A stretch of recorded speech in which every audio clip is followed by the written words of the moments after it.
Hey y'all, Mr. Nichols here, and I'm going to be creating a reading for you all of Three Questions by Leo Tolstoy.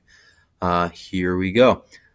It once occurred to a certain king that if he always knew the right time to begin everything, if he knew who were the right people to listen to and whom to avoid, and above all, if he always knew what was the most important thing to do, he would never fail in anything he might undertake. And this thought having occurred to him, he had it proclaimed throughout his kingdom that he would give a reward to anyone who would teach him what was the right time for every action and who were the most necessary people, and how he might know what was the most important thing to do. And learned men came to the king, but they all answered his questions differently. In reply to the first question, some said that to know the right time for every action, one must draw up in advance a table of days, months, years, and must live strictly according to it. Only thus, they, could everything be done at its proper time. Others declared that it was impossible to decide beforehand the right time for every action, but that not letting oneself be absorbed in idle pastimes, one should always attend to all that was going on, and then do what was most needful.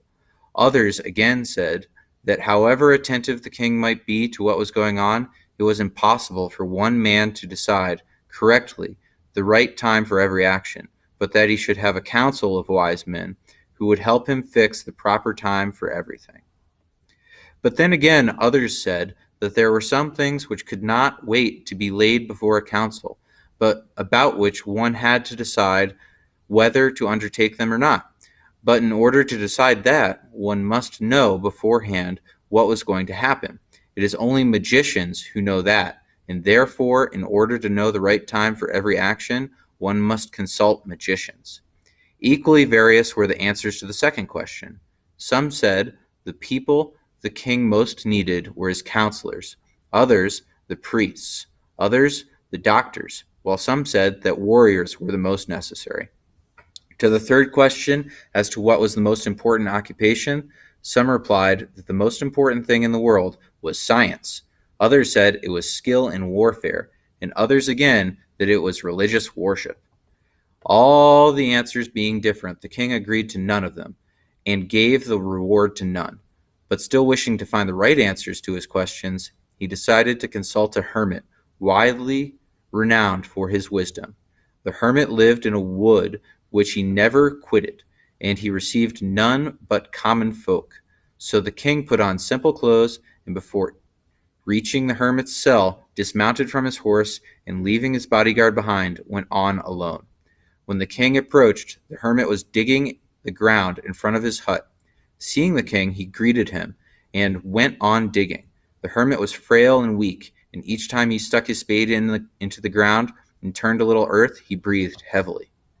The king went up to him and said, "I have come to you, wise hermit, to ask you to answer three questions. How can I learn to do the right thing at the right time? Who are the people I most need? And to whom should I therefore pay more attention than to the rest? And what affairs are the most important and need my first attention?" The hermit listened to the king, but answered nothing. He just spat on his hand and recommenced digging. "You are tired," said the king. "Let me take the spade and work a while for you." "Thanks," said the hermit, and giving the spade to the king, he sat down on the ground. When he had dug 2 beds, the king stopped and repeated his questions. The hermit again gave no answer, but rose, stretched out his hand for the spade, and said, "Now rest a while, and let me work a bit." But the king did not give him the spade, and continued to dig. 1 hour passed, and another. The sun began to sink behind the trees, and the king at last stuck the spade into the ground and said, "I came to you, wise man, for an answer to my questions. If you can give me none, tell me so, and I will return home." "Here comes someone running," said the hermit. "Let us see who it is." The king turned round and saw a bearded man come running out of the wood. The man held his hands pressed against his stomach, and blood was flowing from under them. When he reached the king, he fell fainting on the ground, moaning feebly. The king and the hermit unfastened the man's clothing. There was a large wound in his stomach. The king washed it as best he could and bandaged it with his handkerchief and with a towel the hermit had, but the blood would not stop flowing. And the king again and again removed the bandage and soaked soaked with warm blood, and washed and rebandaged the wound. When at last the blood ceased flowing, the man revived and asked for something to drink. The king brought fresh water and gave it to him. Meanwhile, the sun had set, and it had become cool. So the king, with the hermit's help, carried the wounded man into the hut and laid him on the bed. Lying on the bed, the man closed his eyes and was quiet. But the king was so tired with his walk and with his work he had done that he crouched down on the threshold and also fell asleep so soundly that he slept all through the short summer night. When he awoke in the morning, it was long before he could remember where he was, or who was the strange bearded man lying on the bed, gazing intently at him with shining eyes. "Forgive me," said the bearded man in a weak voice, when he saw that the king was awake and was looking at him. "I do not know you, and have nothing to forgive you for," said the king.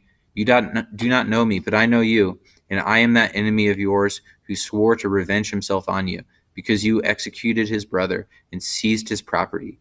I knew you had gone alone to see the hermit, and I resolved to kill you on your way back.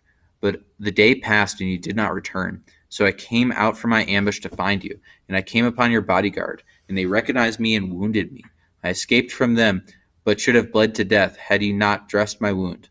I wished to kill you, and you saved my life.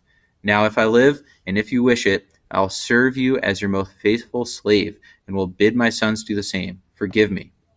The king was very glad to have made peace with his enemy so easily, and to have gained him for a friend.